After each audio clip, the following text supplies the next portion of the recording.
Hello everyone. Today we will start with a new chapter and that is the binomial theorem. तो binomial theorem में आप पढ़ोगे कि हम कैसे different पार्स के ब्रैकेट्स की एक्सपेंशन कर सकते हैं एंड उसके रिगार्डिंग कुछ इंपॉर्टेंट प्रॉपर्टीज. ओके, तो आपने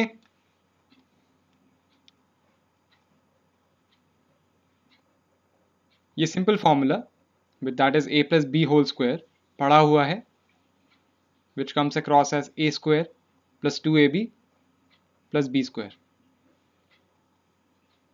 राइट, ये हमने कैसे डेराइव किया? Well, a plus B whole square को आप लिख सकते हो a plus B into a plus B and then आप ब्रैकेट्स को एक दूसरे से मल्टीप्लाई करते हो. ठीक है, अगर मैं हायर पार्स के केसेस की बात करूं, मान लो a plus B whole cube, ठीक है, इसका भी आप फॉर्मूला आप डायरेक्टली मुझे बता सकते हो,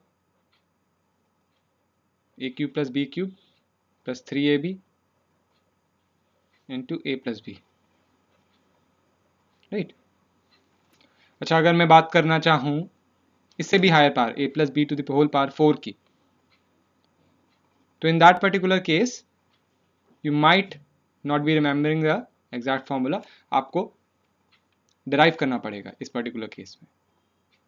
ठीक है, आप डिराइव किस तरह कर सकते हो कि आप a plus B to the whole power 4 को आप लिख सकते हो a plus B into A plus B cube.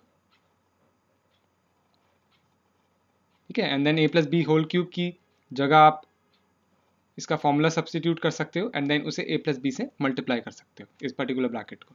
ठीक है, तो इन दिस पर्टिकुलर केस हम बात करने जा रहे हैं कि हम कैसे डिफरेंट पार्ट्स के लिए हम एक्सपेंशन एक क्रिएट कर सकते हैं. ठीक है, अगर मैं आपसे कहूं a plus B to the whole power 10 की आप मुझे एक्सपेंशन दो, तो क्या आप मुझे डायरेक्टली बता सकते हो? मुश्किल हो जाएगा ना इस पर्टिकुलर केस में, क्योंकि इस पर्टिकुलर केस को आप इस तरह से कर सकते हो चाहो तो a plus B to the whole power 5 into A plus B to the whole power 5.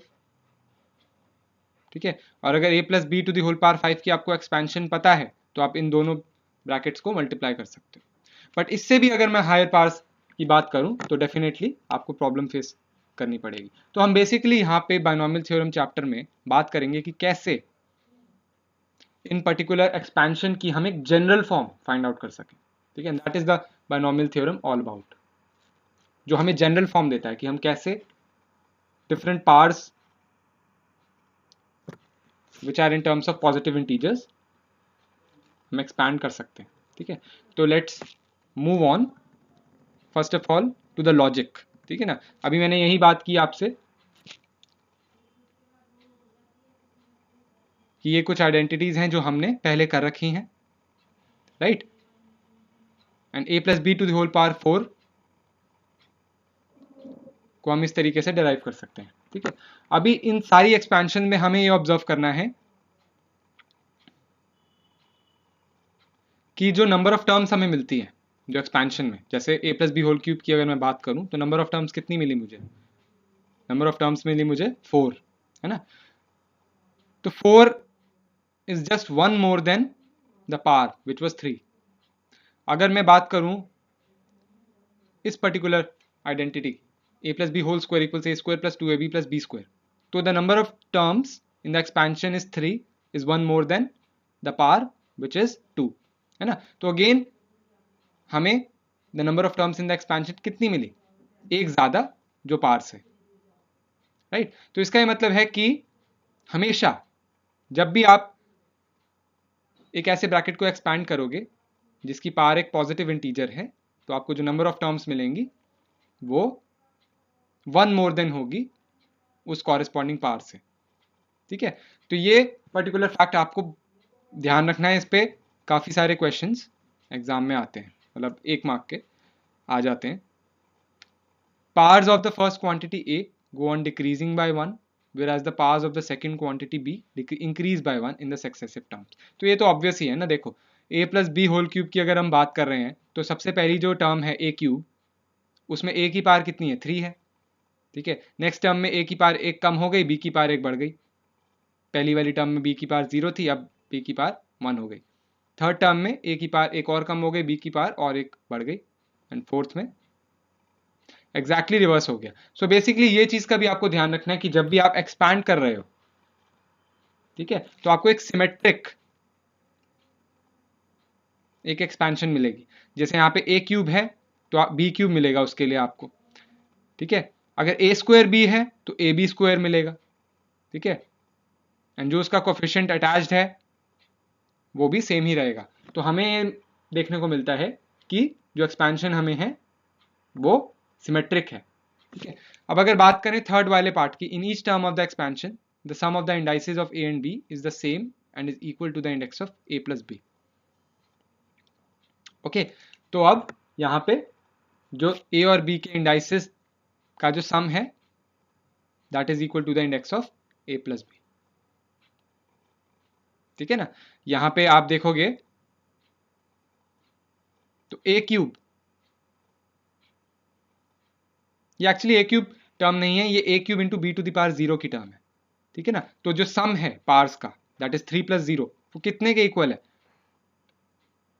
वो उस पार के इक्वल है जो ब्रैकेट की थी, ठीक है ना। अब जैसे अगर मैं सेकंड टर्म पे यहाँ पे बात करूं 3a स्क्वायर बी, तो यहाँ पे ए और बी की पार्स का सम कितना है 2 प्लस 1 3, अगेन ये इक्वल है हमारे जो ब्रैकेट की पार थी विच इज 3।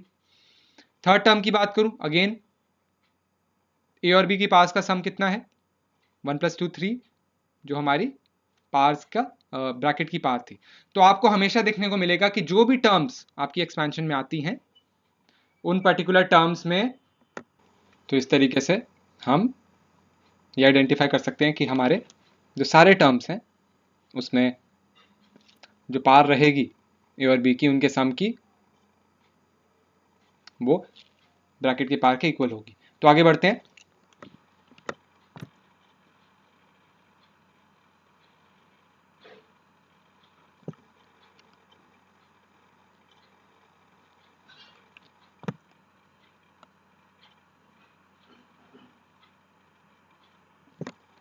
ओके, सो अभी हम बात करेंगे हमारे इन्हीं फॉर्मूले की जो हमने अभी डिस्कस किए और उनके कोफिशिएंट्स को जरा ध्यान से ऑब्जर्व करते हैं, ठीक है। तो जब हमारा इंडेक्स 0 था that is A plus B to the power 0 की हम बात कर रहे थे, तो कोफिशिएंट हमें क्या मिला था, एक ही टर्म मिली थी एंड दैट वाज 1, राइट। अच्छा, अगर a plus B to the whole power 1 कर देता हूं मैं that is equal to a plus b, दो टर्म्स हैं ए और बी जिनके दोनों की कोफिशिएंट्स हैं 1 और 1, ठीक है।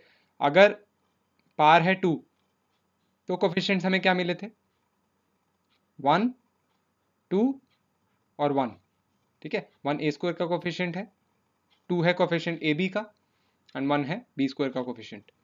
अगर 3 की बात करें हम तो फॉर्मूला था a cube plus B cube plus 3a square b plus 3ab square. उसको अगर मैं ध्यान से सिमेट्रिक वे में अरेंज करूं तो that can be written as A cube coefficient 1 then 3 coefficient हमारे ए स्क्वायर बी टर्म का, ए बी स्क्वायर का कोफिशिएंट 3 अगेन एंड 1 है बी क्यूब का कोफिशिएंट। ओके, सो इस तरीके से मैं इसे लिख सकता हूं।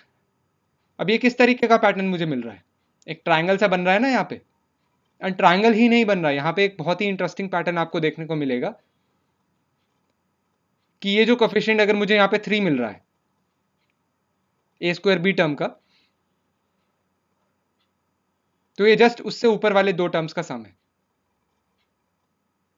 1 और 2, ठीक है। और अगर मुझे यहाँ पे 3 कोफिशिएंट मिल रहा है ए बी स्क्वायर टर्म का, तो वो भी ऊपर के जो दो हैं उनका सम है 3। ऐसा एक ही बार नहीं हम ऑब्जर्व कर रहे, आप जैसे ही पावर बढ़ाते जाओगे यू विल ऑब्जर्व इस पर्टिकुलर ट्रायंगल से आप अपने नेक्स्ट वाले कोफिशिएंट्स फाइंड आउट कर सकते हो, ठीक है। अब अगर a plus B to the whole power 4 है तो 1 होना चाहिए, a टू दी पावर 4 तो होना ही चाहिए, उसका कोफिशिएंट 1 है, ठीक है। नेक्स्ट कोफिशिएंट फिगर आउट करो, वो इन दोनों का सम होना चाहिए, ठीक है। इन दोनों का सम क्या है 4, ओके। तो हमारी नेक्स्ट टर्म हो जाएगी of the form 4a cube B, ठीक है। आप a की पावर को डिक्रीज कर रहे हो साइमल्टेनियसली एंड बी की पावर को बढ़ा रहे हो। तो इस तरीके से आपको ये पैटर्न बनाना है, ठीक है। नेक्स्ट वाली जो कोफिशिएंट मिलेगी हमें टर्म की, वो इन दोनों का सम होगी, दैट कम्स एज 6, ठीक है। और ये है हमारी टर्म ए स्क्वायर बी स्क्वायर का कोफिशिएंट, ठीक है। अब नेक्स्ट अगर हम बात करें तो सिमेट्रिक होने की वजह से अब हमें टर्म मिलनी चाहिए ए बी क्यूब फॉर्म की, ठीक है। और ये जो 4 है ये सम है अगेन 3 और 1 का। और उसके बाद अब आपको कौन सी टर्म मिलेगी, बी टू द पावर 4 की, वो तो हमेशा मिलती ही है हमेशा, उसका कोफिशिएंट 1 होगा, ठीक है। तो इस तरीके से हम हमारी प्रीवियस केस को यूज करके we were able to get the expansion for the next case that was of when the power is 4, ठीक है ना। तो इन द सिमिलर वे आप डिराइव कर सकते हो 5, 6, 7, 8, 9, 10। आप अगर ये ट्रायंगल कंप्लीट करना चाहो तो आप इस तरीके से डिराइव कर सकते हो। बहुत ही इंटरेस्टिंग पैटर्न है ना कि यार एक अगर हम पावर का एक्सपेंशन निकाल रहे हैं तो उसका प्रीवियस केस से क्या रिलेशन है, this is the part which is interesting. अगर हम पावर 5 के लिए मैं फाइंड आउट करने की कोशिश करूं तो अगेन फर्स्ट वाली जो टर्म होगी that would be A to the power 5 and so coefficient is 1, ठीक है। जो नेक्स्ट टर्म होगी वो किस पर्टिकुलर फॉर्म की होगी, वो होगी a to the power 4 into b form की, ठीक है। उसका कोएफिशिएंट क्या होगा, उसका कोएफिशिएंट होगा 4 + 1 5, ठीक है। अच्छा नेक्स्ट टर्म जो होगी आप ए को पावर घटाओगे और बी की पावर बढ़ाओगे, इसका कोएफिशिएंट क्या मिलेगा आपको, 4 और 6 का सम 10 मिलेगा, ठीक है। अब इसके नेक्स्ट क्या होगा, सिमेट्रिसिटी अगर हम मेंटेन कर रहे हैं तो ए स्क्वायर बी क्यूब, ठीक है।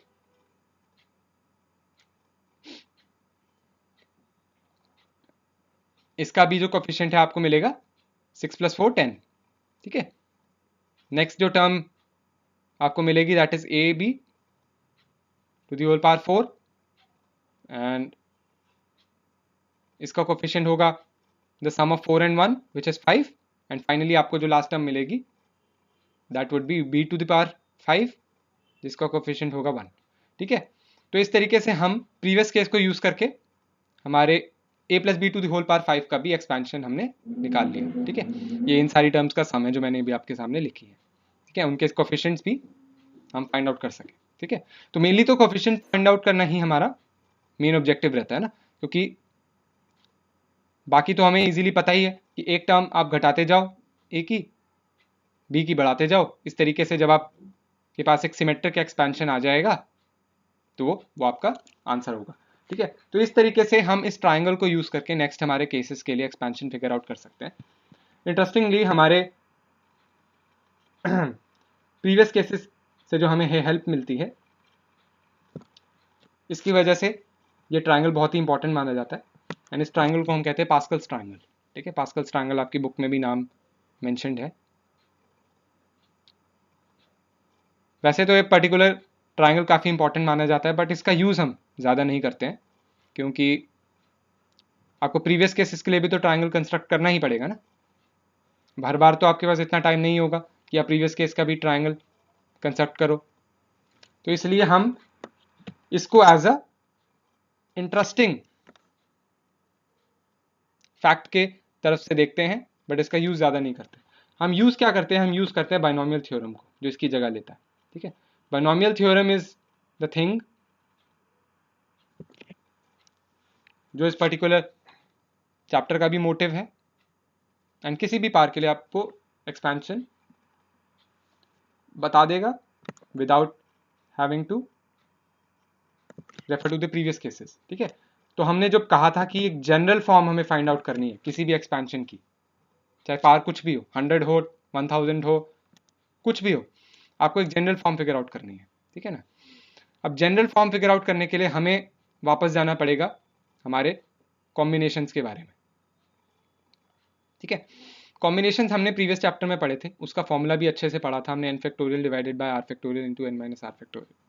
अब आप इंटरेस्टिंगली फाइंड आउट करोगे कि ये जो हमने कोफिशिएंट्स अभी हम देख रहे हैं ना, ये सारे कॉम्बिनेशंस की फॉर्म में हम राइट कर सकते हैं। ठीक है, मैं अभी एक ट्रिवियल केस नहीं लूंगा, a plus B to the whole power 5 का केस लूंगा मैं। ये एक बड़ा केस है, यानी अगर इसके भी सारे कोफिशिएंट्स हमारे कॉम्बिनेशन से मैच हो जाते हैं तो आपको समझ आ जाएगा कि देखो कितना ये एक्यूरेट एक जनरल फॉर्म है हमारी एक्सपेंशन के लिए। ठीक है, तो इसका फर्स्ट जो टर्म है that is a to the power 5। ठीक है, इसका कोफिशिएंट है 1। 1 को मैं कैसे लिख सकता हूँ? 1 को मैं इस तरह लिख सकता हूँ 5c0। ठीक है ना, हमें पता है इसकी वैल्यू 1 होती है। अब अच्छा आगे बढ़ते हैं।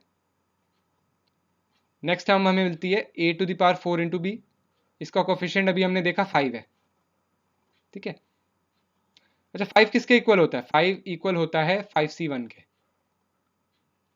ओके, आगे बढ़ते हैं। नेक्स्ट टर्म हमें मिलती है a क्यूब बी स्क्वायर की, जिसका कोफिशिएंट है 10। ठीक है, ये पास्कल ट्रायंगल से मैं रेफर कर रहा हूं, ऐसा नहीं कि मैंने याद किए हुए हैं। अच्छा 10 को मैं किस तरीके से लिख सकता हूँ? 5c2। अगर आप कैलकुलेट करोगे तो 5c2 is 5 into 5 minus 1, 4 divided by 2 equals 10। ठीक है, आगे बढ़ते हैं। जो नेक्स्ट टर्म मिलेगी हमें that would be of the form a square b cube. Again इसका कोफिशिएंट जो होगा 10 होगा। ठीक है, अब यहाँ पे 10 को आप अगेन लिख सकते हो एज 5c3। ठीक है, we know that 5c2 equals 5c3, तो we have written. Next term हमें मिलती है that is a into b to the power 4, जिसका कोफिशिएंट है 5। ठीक है, 5 को आप लिख सकते हो 5c4। एंड फाइनली जो लास्ट टर्म है that is b to the power 5, जिसका कोफिशिएंट है 1, आप उसे लिख सकते हो 5c5। ठीक है, तो इस तरीके से हमने देखा कि हम सारे कोफिशिएंट्स जो हमारी एक्सपेंशन के थे उन्हें एक्सप्रेस कर सके इन टर्म्स ऑफ द कॉम्बिनेशंस। ठीक है, यहाँ पे एक बहुत ही इंपॉर्टेंट प्रॉपर्टी जो हमने कॉम्बिनेशंस की यूज करी एंड जिसकी वजह से पॉसिबल हो सका that was that NCR equals NCN minus r, है ना। 5c2 5c3 के इक्वल है, 5c4 5c1 के इक्वल है, 5c5 5c0 के इक्वल है। एंड इसकी वजह से एक सिमेट्रिसिटी जो हमें चाहिए थी हमारी एक्सपेंशन में वो हमें मिल सकी। ठीक है ना, तो अगर आपको ये समझ आ रहा है दैट्स वेरी कूल। अभी हमने एक्सपेंशंस तो कॉम्बिनेशंस की फॉर्म में लिख दिए। अब व्हाट वी वांट इज कि जो हमारी टर्म्स है उसे भी हम एक कॉम्पैक्ट फॉर्म में लिख सके। ठीक है, बिल्कुल लिख सकते हैं। अगर आपको पता हो कि this particular symbol denotes the summation form, ठीक है, कि हम सम ले रहे हैं, कहां से कहां तक ले रहे हैं वो डिपेंड करेगा पार क्या है एक्सपेंशन की। ठीक है, आप ले रहे हो आर, आप शुरू कर रहे हो आर को 0 से 5 तक। ठीक है, 0 से 5 तक जाएगा तो टोटल कितनी टर्म्स हो जाएंगी? 6 हो जाएंगी, उतनी चाहिए हमें।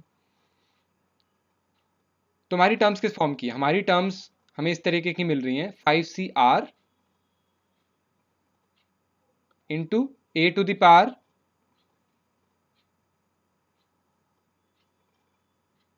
5 minus r into b to the power r.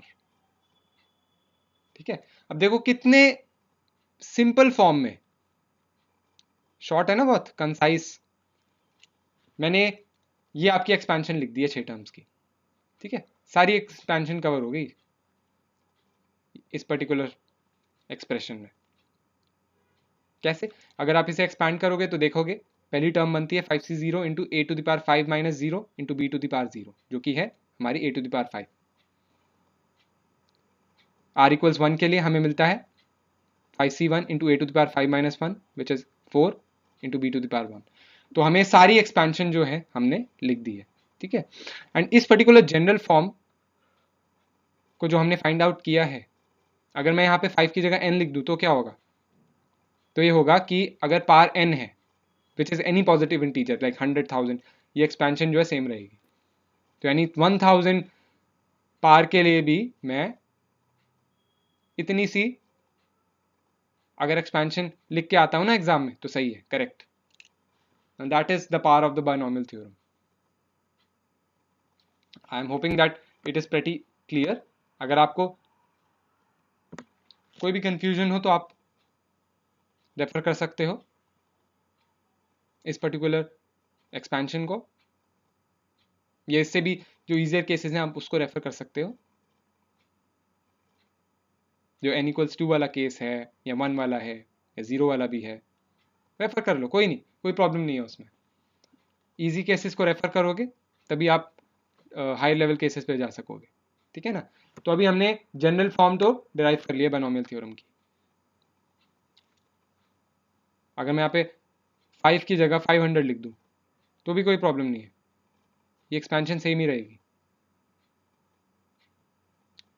ठीक है ना.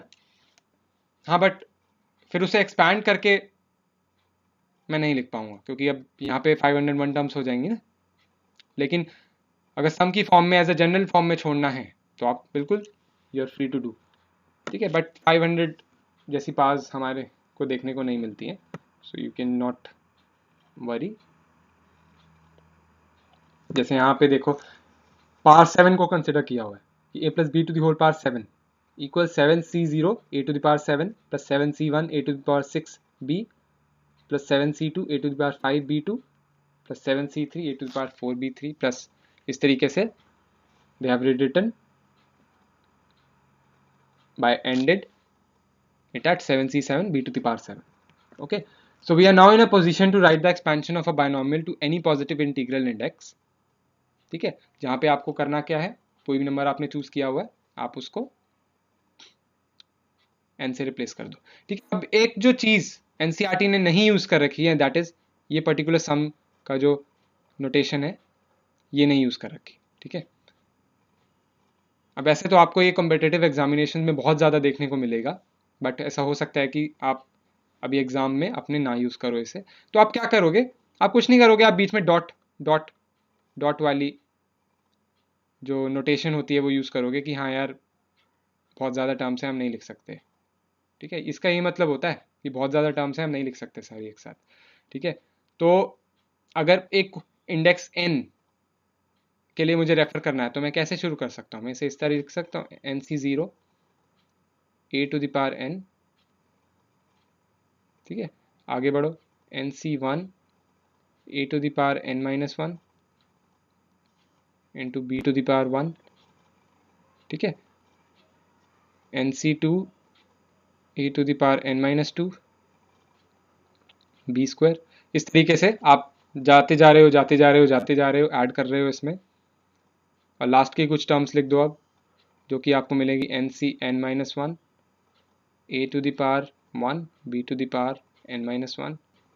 फाइनली जो लास्ट टर्म हमें मिलेगी that is ncn a to the power 0 and b to the power n. Okay. तो ये हमारी बायनोमियल थ्योरम है. ये किसके इक्वल है, a plus B to the whole power n के. ओके. जहां पे मैंने यहाँ पे डॉट्स वाली नोटेशन यूज की है to refer to the fact कि यहाँ पे बीच में बहुत सारी टर्म्स आती हैं जो हम नहीं लिख पा रहे हैं. ओके. और वैसे भी एक पॉजिटिव इंटीग्रल x उसके लिए तो आपको n उसके लिए तो आपको, तो अब हम बात करते हैं कि बुक में जो बायनोमियल थ्योरम है एनी पॉजिटिव इंटीजर n के लिए किस तरह डिफाइन किया है. a plus B to the whole power n is given in the form जो हमने अभी बात करी. ओके. तो इसका प्रूफ दे रखा है यहाँ पे. आप प्रूफ इन्होंने मैथमेटिकल इंडक्शन को यूज करके प्रूफ किया है. ओके. मैथमेटिकल इंडक्शन किस तरह यूज किया है, पहले आपने एक p ऑफ n डिफाइन कर दिया है a plus B to the whole power n equals nc0 a to the power n जो भी हमारी स्टेटमेंट है बायनोमियल थ्योरम की. ठीक है ना. n इक्वल्स 1 के लिए आपने देखा कि p ऑफ 1 बनता है a plus b equals a plus b जो ऑब्वियसली ट्रू है. तो अब p ऑफ 1 जो हमने ट्रू प्रूफ कर दिया है उसके बाद हम p ऑफ k को सपोज करेंगे कि वो ट्रू है एंड देन उससे यूज करके हम p ऑफ k प्लस 1 को ट्रू प्रूफ करने की कोशिश करेंगे. ओके. तो ये तो बहुत ही एक सिंपल सा फॉर्मेट रहता है प्रिंसिपल ऑफ मैथमेटिकल इंडक्शन में. जो मेन स्टेप्स रहते हैं वो रहते हैं कि हमें मैनिपुलेशंस किस तरह करनी है p ऑफ k प्लस 1 को ट्रू प्रूफ करने के लिए. तो शुरू हम कर रहे हैं LHS से. ठीक है. A plus B to the whole power k plus one के साथ शुरू कर रहे हैं। ठीक है, यहाँ पे आपको मेन फोकस करना है कि हमने P of k plus one को कैसे ट्रू प्रूफ किया है, इसको किस तरह लिखा है, a plus B into A plus B to the power whole k लिखा है। ठीक है ना, अब यहाँ पे a plus B to the whole power k जो है आप उसे लिख सकते हो फ्रॉम वन, जो उसकी एक्सपेंशन बनती है बायनॉमियल थ्योरम को यूज करके, आप उसे लिख सकते हो। ठीक है ना, क्योंकि आपने पी ऑफ के को तो ट्रू माना है।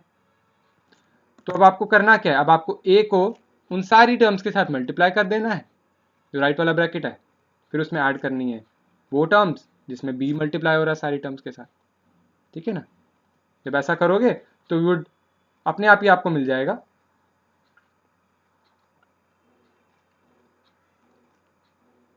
कि यहाँ पे आपको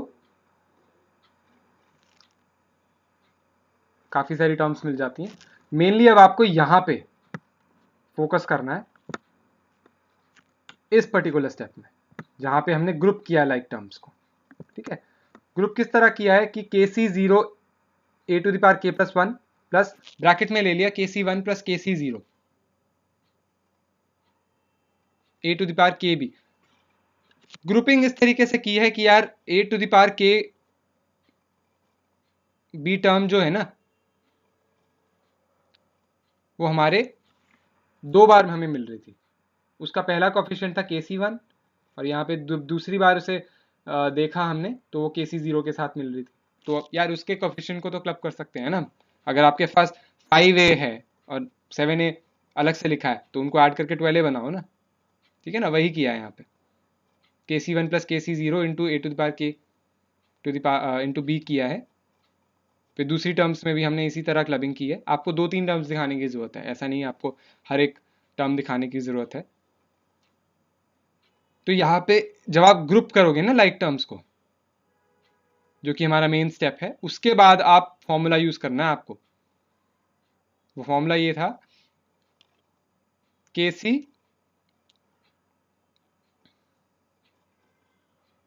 ये वाला फॉर्मूला के C r plus k C r minus one gives you k plus one C r.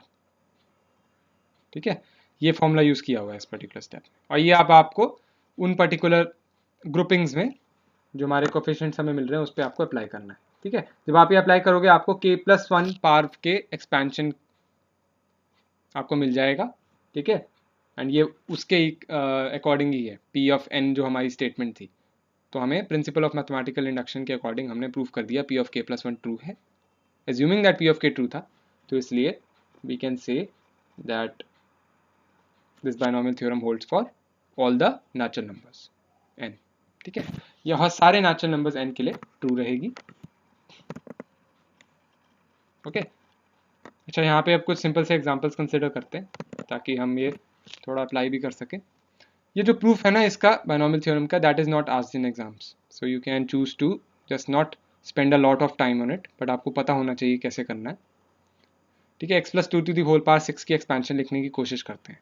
ठीक है, जब एक्सपैंड करने की बात करोगे ना इतनी छोटी पावर को 6 छोटी मानी जाती है बायनॉमियल थ्योरम में, तो अब आपको सारी टर्म्स लिखनी है अलग से, ऐसा नहीं बीच में डॉट डॉट डॉट लगा दो मार्क्स कट जाएंगे। सिर्फ n जब जनरल है तभी आपको, या जब बहुत बड़ा है तभी आप डॉट यूज कर सकते हो। ठीक है, तो पहले शुरू करते हैं। फर्स्ट टर्म हमें मिलेगी of the form 6c0 x to the power 6 into 2 to the power 0 which is 1 only, 6c1 x to the power 5 into 2 to the power 1, next 6c2 x to the power 4, एक एक कम करनी है ना x की और 2 की बढ़ानी है, 2 to the power 2 plus 6c3 x to the power 3 into 2 to the power 3 plus 6c4 x to the power 2 into 2 to the power 4 plus 6c5 into x to the power 1 into 2 to the power 5 plus 6c6 into x to the power 0 हो जाएगा into 2 to the power 6 हो जाएगा। ठीक है ना। तो इस तरीके से आपको बायनॉमियल थ्योरम यूज़ करके पहले से एक्सपैंड करना है। अब आप जो हमारी कॉम्बिनेशंस की वैल्यू है वो फॉर्मूला यूज़ करके आप पुट कर सकते हो। ठीक है, 6c0 1 होता है, तो पहली टर्म तो हो गई x to the power 6, 6c1 6 होता है, तो 6 x to the power 5 into 2। ठीक है, इसे अलग से आप 12 एक्स टू द पावर 5 भी लिख सकते हो। 6c2 होता है हमारा 6 into 6 minus 1, 30/2 15, 15 into 2 square 15 into 4 60 x to the power 4। ठीक है, नेक्स्ट टर्म हमें मिलती है 6c3, आप कैलकुलेट कर सकते हो 6 into 6 minus 1 into 6 minus 2 divided by 6 which comes as 5 into 420। 20 को आपको मल्टीप्लाई करना है 8 के साथ, आपको मिलेगा 160 एक्स क्यूब प्लस 6c4 आपका 6c2 के इक्वली होता है, that is equal to sorry यहाँ पे आपको 2 एक सेकेंड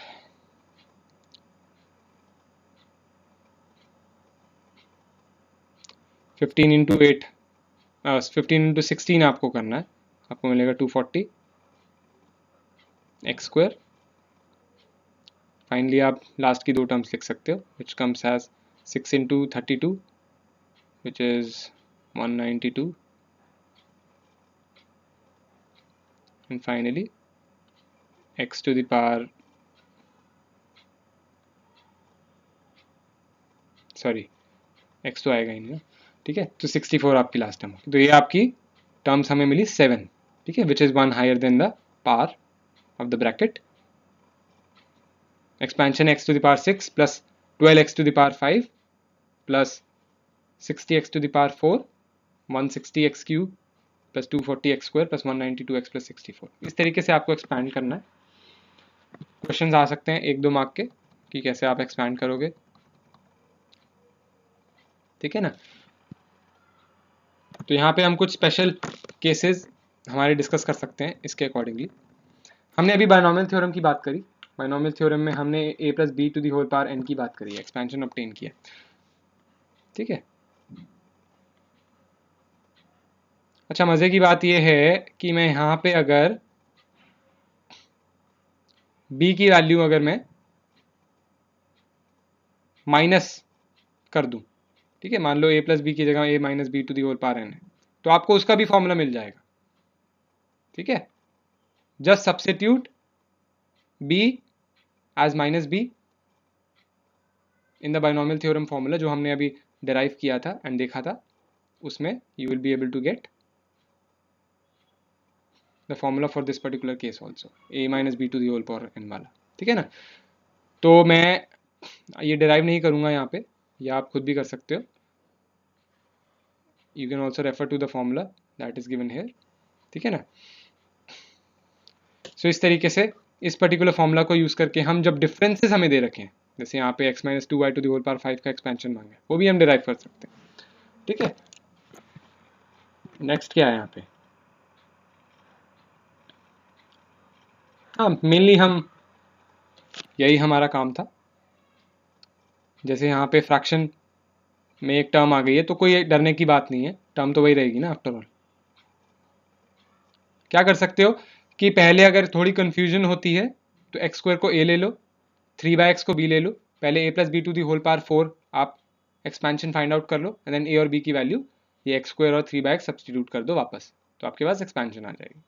ठीक है ना, उसमें कोई प्रॉब्लम वाली बात नहीं है। ठीक है, अभी हम यहाँ इस एग्जाम्पल को देख सकते हैं कि 98 to the power whole power 5 को हमें कंप्यूट करना है। ठीक है, डायरेक्टली कैसे कैलकुलेट कर सकते हो, 98 इंटू 98 इंटू 98 इंटू 98 इंटू 98। अब ये तो काफ़ी लंबा हो रहा है ना, तो 98 टू दी होल पावर 5 को,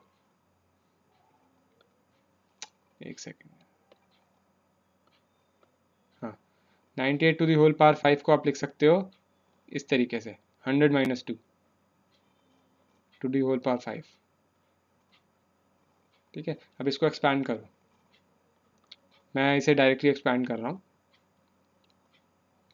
फर्स्ट टर्म हमें मिलनी चाहिए 100 टू द होल पावर 5, ठीक है। नेक्स्ट टर्म हमें मिलनी चाहिए 5 into 100 to the power 4 into 2। Next term मिलनी चाहिए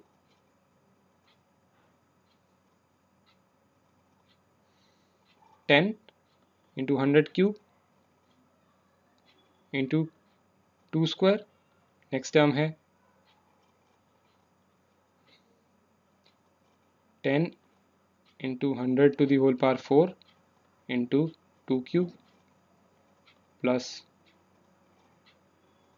5 into 100 to the whole power